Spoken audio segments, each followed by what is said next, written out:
আমরা আজকে Binance history part 2 শুরু করব। পার্ট 1 যারা দেখেননি তারা দেখে নিন। পার্ট 2 এর ডিসক্রিপশন বক্সে পার্ট 1 এর লিঙ্ক দিয়ে দেওয়া হবে। চলুন আমরা কথা না বাড়িয়ে পার্ট 2 এর বাকিটুকু শুরু করে দিই। আশা করি আমাদের সবার ভালো লাগবে।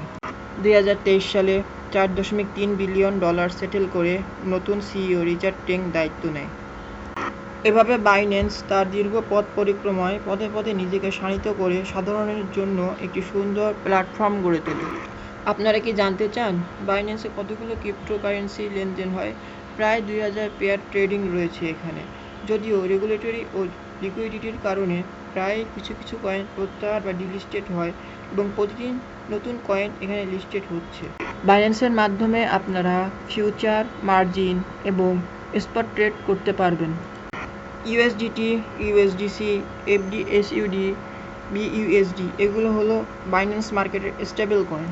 বিটিসি, বিটিএইচ, বিএনবি, সোলোনা এগুলো বাইন্যান্স মার্কেটের major coin. Ada, DOS, Polygon Matic, Avax এগুলো বাইন্যান্স মার্কেটের অল্ট কয়েন। আপনারা যদি লেটেস্ট লিস্টিং কয়েন দেখতে চান তবে আমি একটি বাইন্যান্স মার্কেট পেজের লিঙ্ক দিয়ে রাখবো, আপনারা একটু ক্লিক করে দেখে নিতে পারবেন। এর পরের ভিডিওতে আমরা দেখব বাইন্যান্সে কত ধরনের ট্রেড করা যায়। দেখা হবে পরের ভিডিওতে।